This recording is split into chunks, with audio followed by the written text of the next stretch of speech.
ఎవరైనా వ్యక్తి మతంతో మీరు ఏకీభవించకపోతే ఆ వ్యక్తి ఒక మనిషిగా ద్వేషించకుండా ఉండగలరా? ఈ రోజుల్లో మతాన్ని తరచుగా సామాజిక ద్వేషానికి కారణంగా మనం చూస్తున్నాం. కానీ మహాప్రవక్త ముహమ్మద్ సల్లల్లాహు అలైహి వసల్లం వారిని చూడండి. ఆయన ఇస్లాంను ఎంతో దృఢంగా బోధించారు. తన సందేశమే సత్యమని విశ్వసించారు.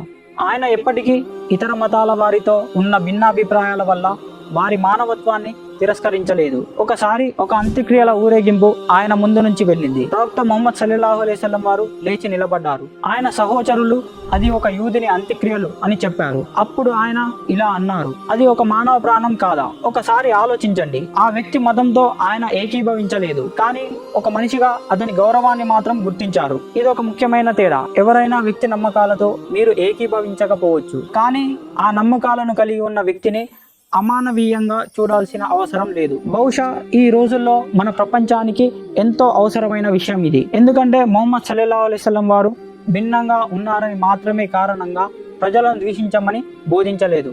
సత్యం కోసం నిలబడాలని, అలా చేస్తూనే మన మానవత్వాన్ని ఎన్నడూ కోల్పోకూడదని ఆయన బోధించారు.